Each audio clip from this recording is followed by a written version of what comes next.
የዚህ ህይወት ዓላማ እኔ እንደገባኝ እና እንደማምንበት በዚህ ህይወት ውስጥ ብዙ ነገር እንድንማር ህይወት በራሷ ያቀረበችልን ውጣ ውረድ እያለፍን በዛ ውስጥ ብዙ ነገሮችን እንድናቅ ጥሩን ከመጥፎ በደንብ ለይተን ጥሩን ይዘን ነፍሳችንን አሳምረን ከእግዚአብሔር ጋር ለቀጣዩ ዘላለማዊ ህይወታችን ብቁ እንድንሆን ነው ብዬ ነው የማምነው።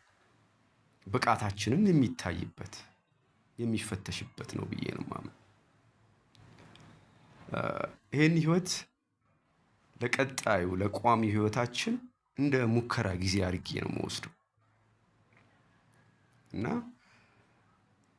እዚህ አጭሯ ህይወት ላይ እቺ የሙከራ ጊዜዋ ላይ ምቾት ለመፍጠር ብለን የተሳሳተውን መንገድ ተከትለን እየሰረቅን እየዋሸን የኛ ያልሆነውን ነገር እየቀማን ራሳችንን ሳንቀይር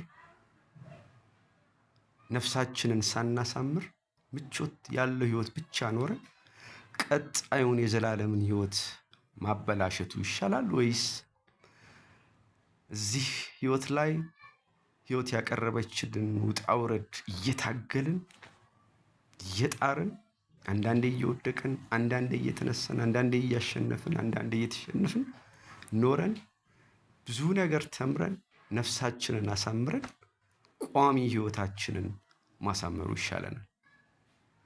ምርጫው ያንተ ነው።